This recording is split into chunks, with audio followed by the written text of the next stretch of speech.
She is one of the greatest strawweight champions of all time, the first ever UFC strawweight champion, and she makes her return to action in October. But I was a little surprised with the announcement of the fight. There was a little extra news in there, so let's get into it. I'll talk right now to my old friend Carla Esparza. Carla, how are you? I'm doing great, training hard for this fight. So we'll get to the news there, but let me just start with this. Congratulations, of course, the birth of your baby. You're a mom now. I think I know I don't know if I sent you a text. I know I sent you like a congratulations on Instagram. So I'm sure you got bombarded with messages. How is motherhood treating you?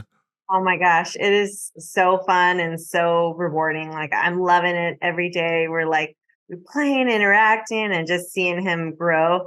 It's kind of like when you coach an athlete and just seeing them develop, but like on a whole new level.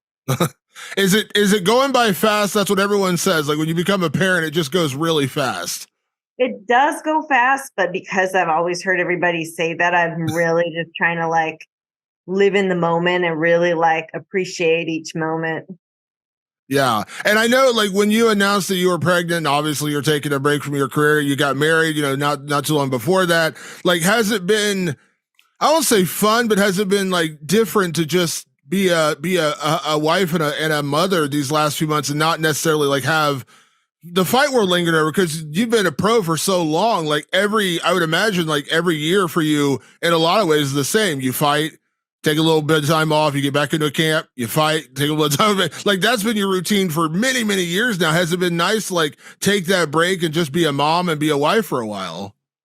Yeah, I mean, it has been really great. I'm really like enjoying just being home with my son and just, I feel very fortunate to be able to kind of be here for all the little moments and just appreciate them. But for me, this is kind of like it's been that cycle of like fight, rest, get back to training. And it's kind of been like a cycle, but a little bit different with pregnancy and everything. Like since we decided, to have start a family, like I've been I've been like a year and a half in the making for this fight, so like I've been doing, I never stopped lifting weights and moving around, running. I was doing like my physical therapy because I mean it's almost like this traumatic, labor and pregnancy is a big, big hit on your body. So just been like slowly, just like any big injury, just kind of slowly building myself back up to, be in the best shape and mental place I can for whenever I chose to fight again. Absolutely. Now I know you had mentioned I can't remember the exact timeline, like where you were back in the gym and you had said like I'm getting ready to fight again. It's going to happen. So we're all kind of keeping our eyes out. And then I heard last week heard the rumors start coming out there and it's like okay. And I found out yep, it's true. You're fighting October. Great, coming back. Tecia Torres. This is kind of like a really cool full circle story from the Ultimate Fighter, all that kind of stuff. And then you dropped a message out of nowhere. This is going to be my retirement fight. So let's just start there, Carla. Like was this always the plan? Like you knew you were going to come back? Because I just like your last fight was a title fight. Like I just assumed, obviously you take the time off after your pregnancy, but then you would come back and you're right back in that top five, top three in the world. I didn't see the retirement thing coming. So like, how long has this been in the works? It's been in the works since even before my last fight. I mean, I knew that potentially my last fight could have been my last fight ever. I really wanted to come back, but there's a lot of stuff that happens with women's bodies and pregnancy and labor, and people can have traumatic experiences to their bodies. So I didn't know what the future held, but I had to mentally be in a place to let it go if I had to. I knew I wanted to take one or two more fights, and turns out, with just kind of actually being in the mix and seeing everything that I'm feeling like this last fight makes the most sense for me just to do one more.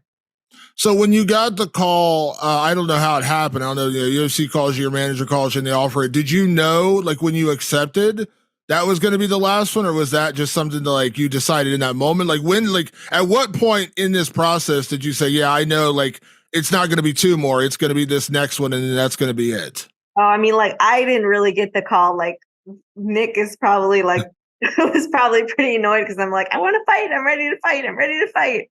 I let them know ahead of time that this would be my last one. And, I could have potentially fought at the Apex. But I think Mick, and my manager wanted to give me the opportunity to fight in front of a crowd again, which is great because I know a lot of, fans and friends and everybody, maybe they've never gotten that chance to see me fight. And, there's some longtime fans that I know that's like, it's now or never, come and watch me perform and for my last run.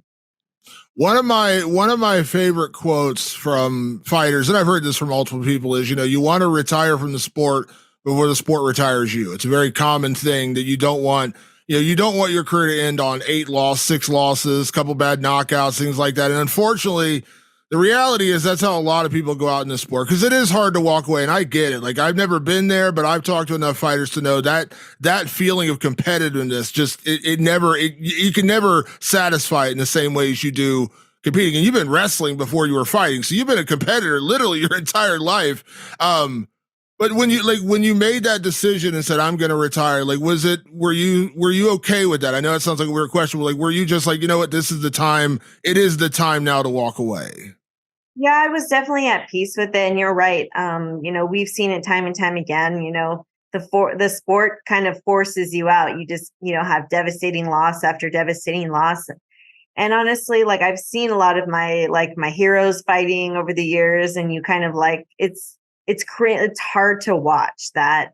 And I never wanted to be that to my fans. I mean, we all lose and have bad losses. I've been finished and I've come back and and I don't necessarily think my body's putting me out to a place where I'm, gonna just, plummet. I'm going downhill. Like I still think I have a good amount of fight left in me, but just being older and just it takes the amount of time it takes to recover and to prepare for each training session to avoid injury and just like it's a lot.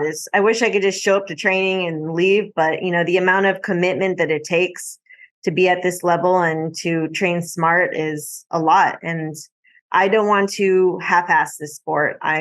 If I do it, like I want to be all in and I want to give this sport the attention and the time that it deserves. How much, as I mentioned, like when you went on your leave when you got pregnant, like you were still, I think, ranked third in the world, second in the world, whatever the number was. I don't remember the exact number, what it was. Obviously, right out of your title fight. So coming back, like you're still ranked top 5 in the world, even the time off, things like that. So was it like you mentioned, like going through a pregnancy, like it is a traumatic thing for your body and all this, but was it also like technically, I know you're not fighting for the title in your final fight, but we see so few fighters go out as a ranked fighter. Usually it goes the other way where it's like they're top to 15 and then like, they're clinging on to like a roster spot at the end where it's like not even a ranking thing. It's just like, I want one more fight before I leave the organization. Was it important for you to walk away at this point where you are still one of the best fighters in the world? Like you're coming back. You left as one of the best fighters in the world before your pregnancy. You're coming back and fighting. Like was that any part of it? Like I want to go out while I'm still on top, if that makes sense. Yeah, most definitely. It makes sense. And I've thought about it. I do want to go out and like still be in great shape. And I don't want to get pushed out and be like, just, and, this is a natural progression. Like nobody can stay on top forever, but it is nice to go out on my own terms and to not be forced out by, like just injury after injury or, just bad performance. Like I didn't want to go out like that. I wanted to go out, like you said, still kind of, as seen as one of the top fighters. Yeah, and obviously you're a very smart fighter, Carla, and I imagine that like you sometimes we have to have those rough conversations with people where like, so like, is it time or, and even like, I do a podcast with Matt Brown and Matt Brown retired and his reason was, he got a call from the UFC offering him a fight and he's like, I just didn't get that feeling I usually get. I usually get excited and I'm like, just the tingly feeling and I just can't wait to fight. And that last time they called me, he's like, I just didn't get that feeling. He's like, and I think that I knew right then. So yours was a little longer process. You said even like as you left for your pregnancy, you like knew you were coming at that tail end. But like when you made this decision now, again, this is your career. This is what you've been doing. You've been a 2-time champion, all these kind of things. But was it like you just knew it was time? I know it sounds weird, but like, did you just know it was time?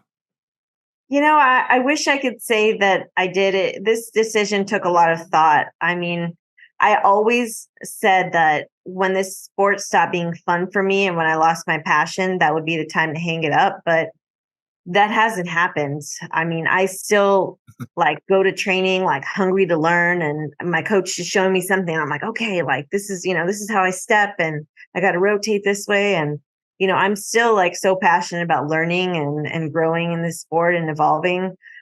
So it wasn't that for me. It's so many things. Like I said, I wish my body was where my mind is at, it's just, I think I've heard a lot of my teammates say once you hit 30 in the room, you start to feel it, and that's definitely true. I'll be turning 37 the week after the fight, so it's definitely put a lot of years on this car, and it's just the attention it takes to be a parent for me, and everyone does it different, but I feel that being a parent is the most selfless thing that I've ever done, and being a fighter is the most selfish thing I've done. The focus is all on me and what do I need to do to be the best, and whatever. Like that's the number one for me. And now things priorities have just changed a little bit.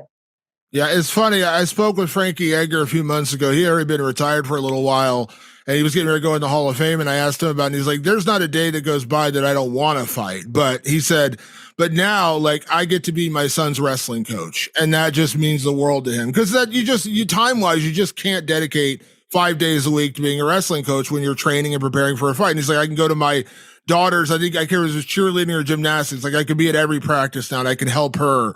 And he's like, these are things I just couldn't, you can't physically do when you're fighting because so much of your focus is on training and preparing. Now, obviously, your son is still very young, but did that play any part just knowing over these next couple of years, like obviously you're not going to just stop doing anything, but you can be a mom. Like you don't have to worry about, oh, I need to be at the gym twice a day. I have this date in October. I got to fight. Like you just get to be a mom. And I imagine that's got to be important to you as well. Oh, for sure. I mean, I've just been a fighter for so long, which, it was great. Like I live, breathe, and sleep fighting. But definitely things change, and it's really great. I'm looking forward to just giving my son that attention. And I know how important the first, 3-5 years are in their life for long-term development. So, I want to do my best to be there for him and to, give that my all 100% to being a wife and a mom. And I feel fortunate to be able to do that. In a weird way, when you're fighting and you get pregnant, it's like you almost have to plan it in a way because obviously, like when you get pregnant, like that's it. Like you're going to be off for, at least a year, if not more, because, you're not going to fight while you're pregnant, but you know what I mean? I remember like Sarah McMahon had a child and then she fought a lot and then she ended up taking time off to have a second child. Rhonda retired and now she's pregnant with her second child. So not to put pressure on you or your husband, are you guys planning for like a big family? Is there plans to that? Or are you just like, cause again, like that's things that you kind of have to take out of the equation a little bit when you're fighting, like, cause you really do have to plan around that. Like if you get pregnant, you're like, well, I'm out for year and a half or, maybe more, whatever. So are you planning on starting a bigger family? Yeah, we definitely want another kid. So, but that wasn't the huge rush of the decision because I'm not jumping to it right away after the fight. It's not like 5 weeks over, let's get to work. We want another child, but it's the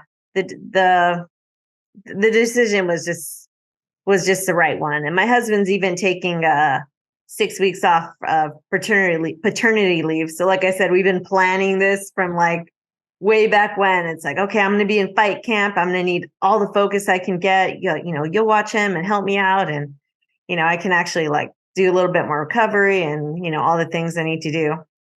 Can I ask, how was your husband's reaction when you guys, because obviously I'm sure that's something you talked with him about many times before you actually told the UFC and told your manager, like, hey, I'm going to retire. But was his reaction, because you met when you were a fighter, like he met you as a fighter. So how was his reaction to know you were going to be retiring? Was he happy? Was he sad? Like, what was his reaction? I think he was just, I mean, it's been in the talks for a while. So I think he wasn't like super surprised, but he was supportive. He was like, okay, if that's what you want to do, like, I support you, like, either way. I was like, are you happy? He's like, whatever you want.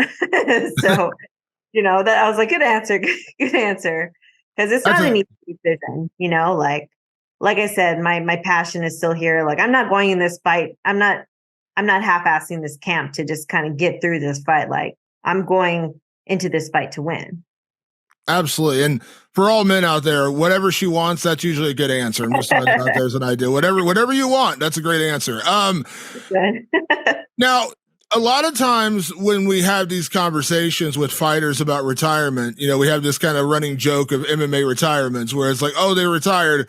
See you in 6 months. And there's some fighters I talk to who say it, and I'm like, great, have a great career. But in the back of my mind, even I'm like, okay, we'll be talking within a year. You'll be fighting again. Being honest with you, Carl, just like in terms of your resolve, like in terms of because I know like announcing it beforehand, that kind of takes the emotion out of it a little bit, right? Because I know a lot of people emotionally retire after a fight, then it calms down, and you calm down, the adrenaline runs out. You're like, oh man, I do want one more. I want to come back, and then they make a comeback. So, can I ask that honest question? Like, are you resolved in this decision? Do you truly, really believe this is the last one? Like, there will not be another one? Oh, 100%. If I do anything else, it might be like a jujitsu, like a super fight or something like that. But MMA is just, like I said, it's an all day, 24 hours a day, 7 days a week thing.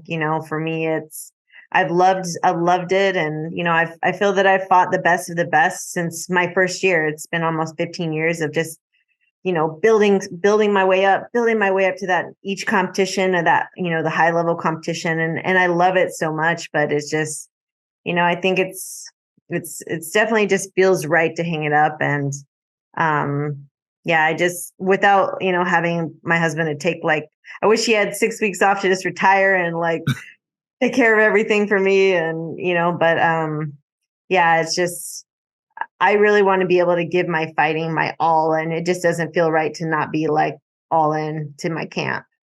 Yeah. Now, with that being said, when you call the UFC and say, I'm ready to fight, let's book something, you've never backed down from any challenge they've thrown at you. They've thrown you a lot of different fights, and you fought everybody up and down the top 10, current top 10 champions, former champions, top contenders. But when I heard this fight and then you announced it was your retirement fight, I was like, this couldn't be more perfect, because when the Ultimate Fighter 20 happened, and I know you remember, because I used to, when I had my old job, I flew out and did the interviews to you guys at the gym. My two picks, I was like, Carla's number one. That's that's the one I feel the safest about. And Tecia was my dark horse pick, because she wasn't ranked as high, but she had gotten a couple of big wins. And I was like, that's my dark horse. So my finals were you and Tecia. Now, you never know how things are going to play out. Obviously, it didn't play out that way. But was there some happiness in getting Tecia? Not that you wouldn't have fought somebody else. They could have given you anyone. I'm sure you would have said yes. But is it kind of cool that you get to go out against somebody like Tecia, who was there with you at the very beginning of this division? Yeah, it is. It is really cool. Like you said, it's very a full circle type of thing. It feels almost, I don't know, poetic to kind of have this my last fight kind of end somewhat where it started, with the Ultimate Fighter. So I'm excited for that. Like, I think this fight, we have respect going in with each other. I mean, how can you not, after we've both been here since the beginning of the division. So I think we know kind of like, the ups and downs of this sport. And yeah, I think it's definitely a cool way to go out. Yeah, it's wild to think about like where you're at, because I've said this for years, longevity to me is one of the hardest things to have in this sport, because like I look at rankings from 5 years ago and I'm like, wow, like a lot of these people aren't even around in the UFC anymore, much less still ranked. I know. Well, I'm sure we'll do a post-fight interview in October. We'll do one more after the fight, and I'll ask you more of these questions. But is it like you got to take pride in the fact that you were the first ever strawweight champion coming out the Ultimate Fighter 20, and you're retiring? And again, when you retire, like you're going to be a top 5 fighter. I don't know where you're going to be ranked just because of the time off, but somewhere around there. You got to take pride in knowing that you started as the champ and you're going to end as like one of the best strawweights in the world. I mean, that's a remarkable accomplishment, Carl. I don't know if you thought about that, but I was thinking about it before we did our interview. I was like, that is insane. Rarely does that happen in this sport. Yeah, I mean, it feels really cool, honestly. It really, that stat kind of hit me when I got the belt again and having the record for the longest time in between belts. just made me feel like, man, I've been, kind of up here. I went down a couple times, but I've been up here at the top for a long time. And I really just appreciate that because I've seen so many of teammates and other fighters like struggle to even get in the UFC. Like this is not an easy sport and everyone is so good. So it does feel really cool to kind of finish out somewhat on the top. Yeah, and like I said, this is a really cool way to do it. You and Tecia again. I'm sure you would have fought anyone, but I was like, I saw her post about it. I know there's like a lot of respect between you two, but this just feels like the perfect fight. And knowing, listen, I always hear this. I remember talking to Jim Miller. He hasn't retired yet, but he said when I retire, I want to announce it beforehand because I just want to go out there and leave it all in the cage. Like I don't want any doubt. I want to know that I'm going to go out there and just leave it all blood and tears in the cage. So it going in there. Like I'm sure, like it's like go for broke. Nothing. You leave nothing to chance in this fight. You're going to train your butt off and go in there and fight Tecia Torres like it's a title fight. I'm sure because what a great way to go out. I'm sure that's the way you're thinking about it. Yeah, for sure. And I was just talking with my coach, Colin Oyama, yesterday about this, and he's like, you have so many, I have so many tricks that I've never like put out in the fight because I kind of just been holding back. I don't want to show my cards, but time to go for broke. Like, time to kind of go for those spinning back fists and bun kicks and whatever. Like he's like, you actually have a pretty good this and that, but I haven't showed it. I've kind of stuck to the same game plan or similar game plan in a lot of fights. So it'll kind of be fun. Hopefully I get the opportunity to show some new tools and I think that'll be cool to have a fun one for the fans. Yeah, I'm sure I'll ask you another version of this question after the fight, Carla. But I'm curious because I know a lot of your focus, as I imagine it should be right now, is just being a mom again, which is awesome after this is over. But do you have other plans in terms of what you want to do in the future? The reason I'm asking that is because you've been a wrestler and a coach. Like when you're not fighting, like I know you're not sitting there saying I'm Colin Oyama. He's been your coach for so long. But do you have aspirations to like, do you still want to be involved with the sport after you retire in terms of like helping the next generation? Because I mean, come from Menlo College all the way to where you're now, like you've been at the top of your sport from wrestling to MMA. So I'm sure you got a lot of knowledge, but that's not for everybody. Not everyone wants to be a coach. Not everyone wants to own a gym. So do you have aspirations to still be around the sport or are you kind of looking for like after we do our post fight interview, like Damon, I never want to hear from you again. Let's not talk MMA anymore. Yeah, I mean, honestly, I don't know if I have aspirations to kind of like be on that coaching level of just kind of building fighters all the way up. And, it's being coach is not easy, but I would love to stay involved in the sport. I'm actually already in talks with a group to kind of like put together a video series of just like technical stuff. Now that fight will be over, I can put out all the secrets. But yeah, I mean, I love working with individual fighters and wrestlers over the years. It's just, my focus has been on my sport so much over the years. So it'll be nice to jump in. And like you said, maybe like Frankie Edgar, I can like jump in and be a wrestling coach for my kids when they get older. But for the most part, I think my primary focus will just kind of be, my family and, for once to not just be like so razor focused on fighting and to just kind of enjoy that for the moment a bit. I applaud, and because I want to make sure when I say this, I applaud the people out there who are just pure on working parents who raise kids because I don't have kids, but I know how incredibly difficult that is. But it is amazing to actually be able to have a job that allows you that time where you can be a mom for a while. Like you don't have to be like, oh, I need to go to a 9 to 5 job or I have to rush off and do this or do that. I think it sounds like, maybe I'm wrong, but it sounds like you're just excited to be a mom for a while. And I think that's awesome because so many people don't get to do that these days because of where we're at in the economy and everything else. Like you don't get a chance to just be home and be a mom anymore. You have to like rush off to a job or do this or do that. It sounds like for you, like that's part of this. Like you just get to be a mom for a while. For sure. And that's honestly been the dream of mine for, a long time, to be able to do that. Because like you said, not a lot of people are afforded that opportunity. And I feel lucky that my husband's has a great career too. And he's able to support us. So I'm not like stressed out, like super like, okay, we're eating top ramen tonight, but at least I get to be home. But I feel great to have like a lot of support and, this sport, honestly, being in the UFC has been a blessing. I remember when I was making $800 a fight and it's definitely come a long way from there. So, I'm grateful that I've been able to make a living, doing what I love for so long. Now, before I let you go, I remember talking to you after winning the Ultimate Fighter 20 and becoming champion, and you celebrated with a very expensive ice cream sundae. It was a big deal because, of course, the Cookie Monster, you do love the sweets occasionally. So now this is the last one. Please tell me there's going to be some bakery somewhere. You're going to get the grandest sweet surprise after this fight because you got to celebrate the right way after the last one. Oh my gosh. Actually, that is really cool. I hadn't given that any thought, but now that you mention that, I'm gonna search the internet for a golden cookie or something like that. That would be really cool.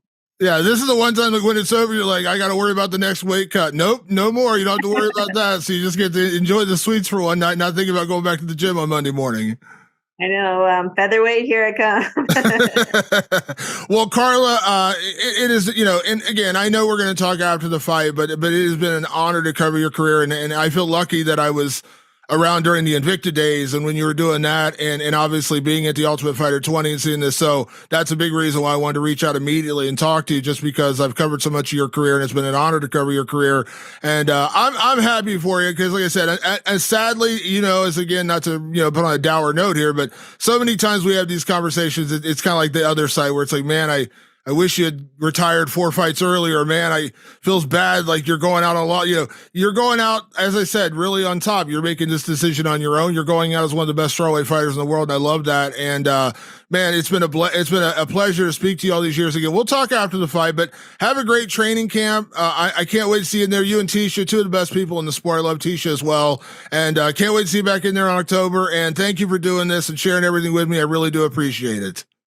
Thanks so much for being with me and covering my career this entire time. You've been there from the beginning, so it's really cool. Thank you. And I will be there through the end, I promise. So, Carla, thank you again, and we will chat after the fight. Thanks. Bye.